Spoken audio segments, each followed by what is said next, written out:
Good day, Kamaster. In this video, gusto ko lang i-share sa inyo ang size ng isang baterya, kung anong size sa battery na to. So meron po tayong battery dito na Enduro Motolite. So brand siya ng Enduro Motolite. Size nito or sukat sa battery, 2SM. Ayan, buksan natin. Nakalagay naman po sa ibabaw ng baterya, makikita nyo naman 2SMF. So ibig sabihin, pag makita nyo ganito, ito na yun, size 2SM ang size ng baterya.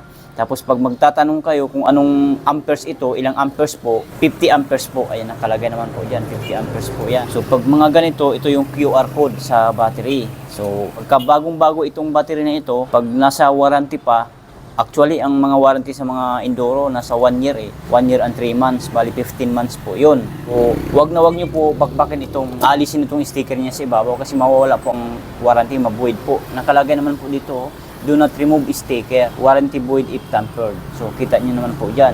So yun po ang palatandaan para makaklaim kayo ng warranty. So dito naman, ito ay bagong-bago na baterya ha.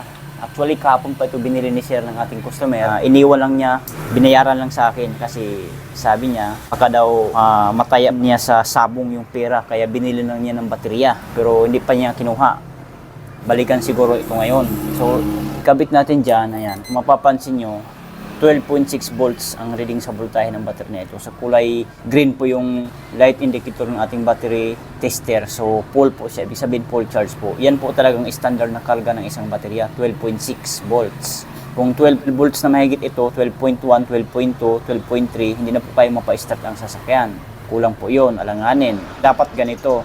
Kung bago naman ang baterya, naka-shield pa, ganito, naka-shield pa siya, huwag kayo agad-agad na ibibigay sa inyo agad ng ganito. Kailangan pabuksan nyo muna sa nagbibenta ng baterya sa mga store para ititester, makita nyo na ang voltahe niya. Kasi minsan pag factory charge, 12.2, 12.3, mga ganun po ang voltahe. So kulang po yan. Kailangan papainitin po, isasalang muna sa charger ng mga 5 to 10 minutes. Ako nga minsan, pagka 12 volts na lang isang baterya, sinasalang po sa sa charger. 30 minutes to 1 hour para makakasigurado tayo na full charge talaga isang baterya. So yun.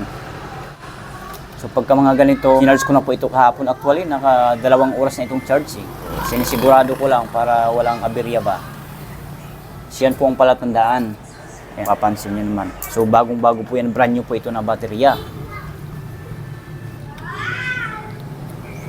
So, ito ay maintenance free ng baterya ha. Pagka sinasabing maintenance free, less hassle. Hindi na po kailangan natin na tutubigan pa kasi po ready to use ang battery na ito. At once na mamit ang 2 to 3 years, automatic i-dispose or itatapon na ang battery na ito or ibibinta nyo sa mga outlet ng Motolite, battery shop kasi binibili po nila ito sa mga junk shop, sa mga battery shop. Sa mga Motolite outlet naman, binibili din po ito namin para ibabalik doon sa planta namin sa Bulacan para ma-recycle po ito.